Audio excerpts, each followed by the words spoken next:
Constitución Sacrosanctum Concilium. Inciso C. Normas derivadas del carácter didáctico y pastoral de la liturgia. Numeral 33. Aunque la Sagrada Liturgia sea principalmente culto de la Divina Majestad, contiene también una gran instrucción para el pueblo fiel. En efecto, en la liturgia, Dios habla a su pueblo. Cristo sigue anunciando el Evangelio y el pueblo responde a Dios con el canto y la oración. Más aún, las oraciones que dirige a Dios el sacerdote que preside la asamblea representando a Cristo. Se dice en nombre de todo el pueblo santo y de todos los circunstantes. Los mismos signos visibles que usa la Sagrada Liturgia han sido escogidos por Cristo o por la Iglesia para significar realidades divinas invisibles.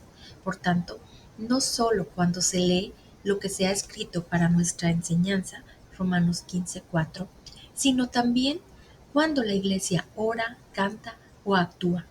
La fe de los participantes se alimenta y sus almas se elevan a Dios a fin de tributarle un culto racional y recibir su gracia con mayor abundancia. Por eso, al realizar la reforma, hay que observar las normas generales siguientes. Estructura de los ritos. Los ritos deben resplandecer con noble sencillez, deben ser breves, claros, evitando las repeticiones inútiles y adaptados a la capacidad de los fieles, y en general no deben tener necesidad de muchas explicaciones. Biblia, predicación y catequesis litúrgica. Para que aparezca con claridad la íntima conexión entre la palabra y el rito en la liturgia, se necesita lo siguiente. Número 1. En las celebraciones sagradas debe haber lectura de la Sagrada Escritura más abundante, más variada y más apropiada. 2. Por ser el sermón parte de la acción litúrgica, se indicará también en las rúbricas el lugar más apto, en cuanto lo permite la naturaleza del rito. Cúmplase con mayor fidelidad y exactitud el ministerio de la predicación. Las fuentes principales de la predicación serán la Sagrada Escritura y la liturgia, ya que es una proclamación de las maravillas obradas por Dios en la historia de la salvación o misterio de Cristo, que está siempre presente y obra en nosotros, particularmente en la celebración de la liturgia. 3. Incúlquese también por todos los medios la catequesis más directamente litúrgica y, si es preciso, ténganse previstas en los ritos mismos breves municiones que dirá el sacerdote u otro ministro competente, pero solo en los momentos más oportunos, con palabras prescritas u otras semejantes. 4. Foméntense las celebraciones sagradas de la palabra de Dios en las vísperas de las fiestas más solemnes, en algunas ferias de Adviento y Cuaresma, y los domingos y días festivos, sobre todo en los lugares donde no haya sacerdotes, en cuyo caso deben dirigir la celebración un diácono u otro delegado por el obispo. Lengua litúrgica. Se conservará el uso de la lengua latina en los ritos latinos, salvo derecho particular.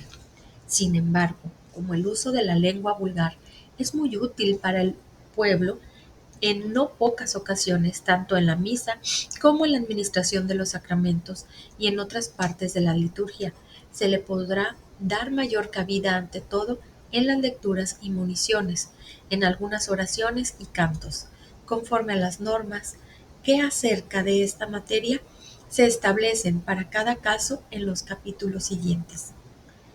Supuesto el cumplimiento de estas normas será de incumbencia de la competente autoridad eclesiástica territorial de la que se habla en el artículo 22.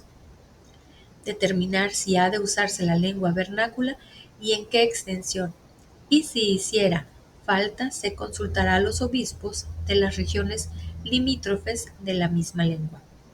Estas decisiones tienen que ser aceptadas, es decir, confirmadas por la sede apostólica. La traducción del texto latino a la lengua vernácula que ha de usarse en la liturgia. Debe ser aprobada por la competente autoridad eclesiástica territorial antes mencionada. Inciso D. Normas para adaptar la liturgia a la mentalidad y tradiciones de los pueblos. La Iglesia no pretende imponer una rígida uniformidad en aquello que no afecte a la fe o al bien de toda la comunidad, ni siquiera en la liturgia.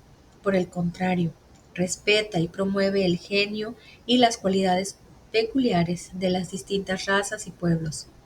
Estudia con simpatía y, si puede, conserva íntegro lo que en las costumbres de los pueblos encuentra que no esté indisolublemente vinculado a supersticiones y errores, y aún a veces lo acepta de la misma liturgia, con tal que se pueda armonizar con el verdadero y auténtico espíritu litúrgico. Al revisar los libros litúrgicos, salvada la unidad sustancial del rito romano, se administrarán variaciones y adaptaciones legítimas a los diversos grupos, regiones, pueblos, especialmente las misiones, y se tendrá esto en cuenta oportunamente al establecer la estructura de los ritos y las rúbricas. Corresponderá a la competente autoridad eclesiástica territorial de la que se habla en el artículo 22 determinar estas adaptaciones dentro de los límites establecidos en las ediciones típicas de los libros litúrgicos, sobre todo en lo tocante a la administración de los sacramentos, de los sacramentales, procesiones, lengua litúrgica, música y artes sagrados, siempre de conformidad con las normas fundamentales contenidas en esta Constitución. Sin embargo, en ciertos lugares y circunstancias urge una adaptación más profunda de la liturgia, lo cual implica mayores dificultades. Por tanto, número 1, la competente autoridad eclesiástica territorial de que se habla en el artículo 22 considerará con solicitud y prudencia los elementos que se pueden tomar de las tradiciones y genio de cada pueblo para incorporarlos al culto divino. Las adaptaciones que se consideren útiles o necesarias se propondrán a la sede apostólica para introducirlas con su consentimiento. 2. Para que la adaptación se realice con la necesaria cautela, si es preciso, la sede apostólica concederá a la misma autoridad eclesiástica territorial la facultad de permitir y dirigir las experiencias previas necesarias en algunos grupos preparados para ello, por un tiempo determinado. 3. Como las leyes litúrgicas suelen presentar dificultades especiales en cuanto a la adaptación, sobre todo en las misiones, al elaborarlas se empleará la colaboración de hombres peritos en la cuestión de que se trata.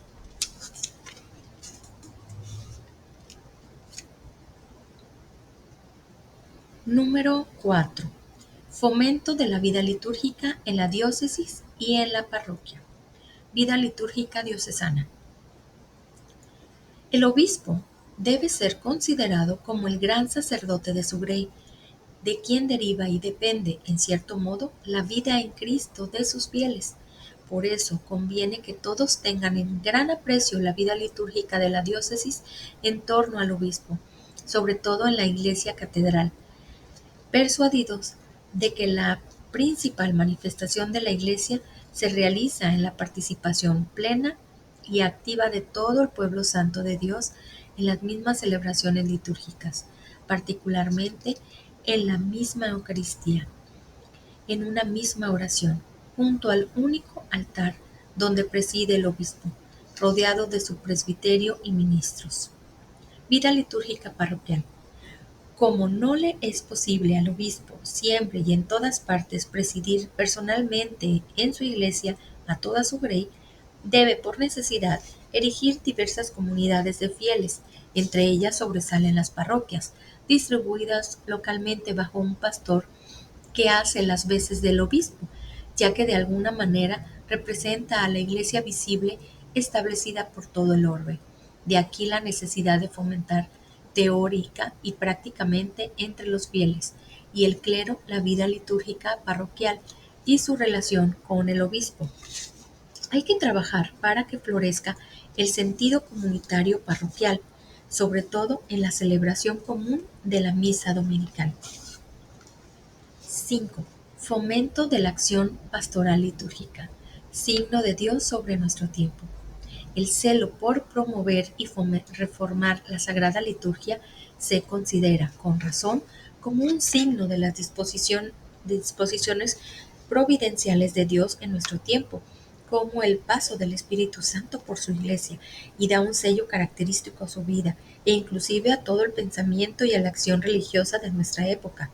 En consecuencia, para fomentar todavía más esta acción pastoral litúrgica en la Iglesia, el Sacrosanto Concilio decreta: Comisión Litúrgica Nacional. Conviene que la competente autoridad eclesiástica territorial de que se habla en el artículo 22.2 instituya una comisión litúrgica con la que se colaborarán especialistas en las ciencias litúrgica, música, arte sagrado y pastoral.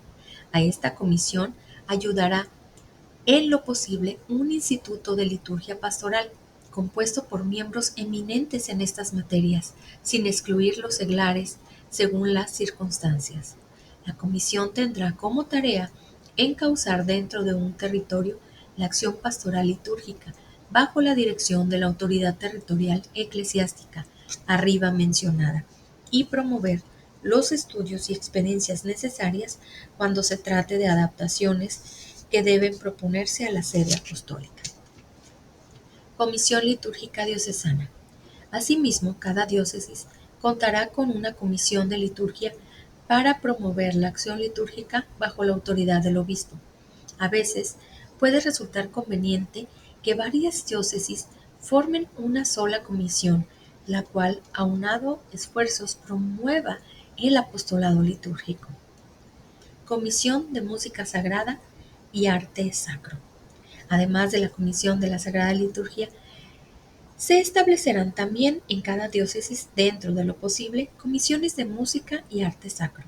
Es necesario que estas tres comisiones trabajen en estrecha colaboración y aún muchas veces convendrá que se fundan en una sola.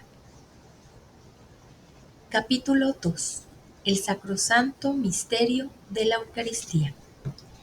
Misterio Pascual. Nuestro Salvador, en la última cena, la noche que le traicionaban, instituyó el sacrificio eucarístico de su cuerpo y sangre, con lo cual iba a perpetuar por los siglos hasta su vuelta el sacrificio de la cruz y a confiar a su esposa la Iglesia el memorial de su muerte y resurrección, sacramento de piedad, signo de unidad y vínculo de caridad, banquete pascual en el cual se come a Cristo. El alma se llena de gracia y nos da una prenda de la gloria venidera. Participación activa de los fieles. Por tanto, la Iglesia, con solícito cuidado, procura que los cristianos no asistan a este misterio de fe como extraños y mudos espectadores, sino que comprendiéndolo bien a través de los ritos y oraciones, participen conscientes, piadosa y activamente en la acción sagrada. Sean instruidos con la palabra de Dios, se fortalezcan en la mesa del cuerpo del Señor, den gracias a Dios y aprendan a ofrecerse a sí mismos al ofrecer la hostia inmaculada, no solo por manos del sacerdote, sino juntamente con él. Se perfeccionen día a día por Cristo mediador en la unión con Dios y entre sí, para que finalmente Dios sea todo en todos. Por consiguiente, para que el sacrificio de la misa, aun por la forma de los ritos, alcance plena eficacia pastoral, el Sacrosantum Concilio, teniendo en cuenta las misas que se celebran con asistencia del pueblo, especialmente los domingos y fiestas de precepto, decreta lo siguiente: revisión del ordinario de la misa. Revísese el ordinario de la misa, de modo que se manifieste con mayor claridad el sentido propio de cada una de las partes y su mutua conexión, y se haga más fácil la piadosa y activa participación de los fieles. En consecuencia, simplifíquese los ritos, conservando con cuidado la sustancia, Suprímase aquellas cosas menos útiles que con el correr del tiempo se han duplicado o añadido. Restablézcanse, en cambio, de acuerdo con la primitiva norma de los santos padres, algunas cosas que han desaparecido con el tiempo, según se estime conveniente o necesario. Mayor riqueza bíblica en el misal. A fin de que la mesa de la palabra de Dios se prepare con más abundancia para los fieles, ábranse con mayor amplitud los tesoros de la Biblia, de modo que en un periodo determinado de años se lean al pueblo las partes más significativas de la Sagrada Escritura. Se recomienda la homilía. Se recomienda encarecidamente como parte de la misma liturgia la homilía, en la cual se exponen durante el ciclo del año litúrgico, a partir de los textos sagrados, los misterios de la fe y las normas de la vida cristiana, más aún en las misas que se celebran los domingos y fiestas de precepto, con asistencia del pueblo. Nunca se omita si no es por causa grave. Oración de los fieles. Restablézcanse la oración común o de los fieles después del Evangelio y la homilía, principalmente los domingos y fiestas de precepto, para que con la participación del pueblo se hagan súplicas por la Santa Iglesia, por los gobernantes, por los que sufren cualquier necesidad, por todos los hombres y por la salvación del mundo entero. Lengua vernácula y latín. En las misas celebradas con asistencia del pueblo puede darse el lugar debido a la lengua vernácula, principalmente en las lecturas y en la oración común, y según las circunstancias del lugar, también en las partes que corresponden al pueblo, a tenor del artículo 36 de esta Constitución. Procúrese, sin embargo, que los fieles sean capaces también de recitar o cantar juntos en latín las partes del ordinario de la misa que les corresponde. Si algún sitio parece oportuno, el uso más amplio de la lengua vernácula. Cúmplase lo prescrito en el artículo 40 de esta Constitución. Comunión bajo ambas especies.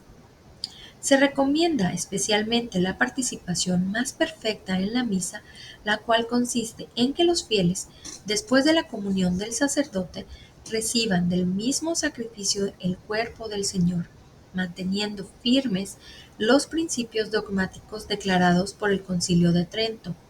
La comunión bajo ambas especies puede concederse en los casos que la sede apostólica determine, tanto a los clérigos y religiosos como a los laicos, a juicio de los obispos, como por ejemplo a los ordenados en la misa de su sagrada ordenación, a los profesos en la misa de su profesión religiosa, a los neófitos en la misa que sigue al bautismo. Unidad de la misa. Las dos partes de que consta la misa, a saber, la liturgia de la palabra y la Eucaristía, están tan íntimamente unidas que constituyen un solo acto de culto. Por esto, el Sagrado Sínodo exhorta vehementemente a los pastores de almas para que en la catequesis instruyan cuidadosamente a los fieles acerca de la participación en toda la misa, sobre todo los domingos y fiestas de precepto. Concelebración. La concelebración, en la cual se manifiesta apropiadamente la unidad del sacerdocio, se ha practicado hasta ahora en la Iglesia, tanto en Oriente como en Occidente. En consecuencia, el Concilio decidió ampliar la facultad de concelebrar en los casos siguientes. Número 1. Inciso A. El Jueves Santo, tanto en la misa crismal como en la misa vespertina. Inciso B. En las misas de los concilios, conferencias episcopales y sínodos. Inciso C. En la misa de la bendición de un abad. Número 2. Además, con un permiso del ordinario, al cual pertenece juzgar de la oportunidad de la concelebración. Inciso A. En las misas conventual y en la misa principal de las iglesias, cuando la utilidad de los fieles no exija que todos los sacerdotes presentes celebren por separado. Inciso B. En las misas celebradas con ocasión de cualquier clase de reuniones de sacerdotes, lo mismo seculares que religiosos. 2.1. Con todo, corresponde al obispo reglamentar la disciplina de la concelebración en la diócesis. Sin embargo, quede siempre a salvo para cada sacerdote la facultad de celebrar la misa individualmente, pero no al mismo tiempo ni en la misma iglesia, ni el jueves de la Cena del Señor. Elabórese el nuevo rito de la concelebración e inclúyase en el pontifical y en el misal romano. De la mano de María al encuentro con Jesús.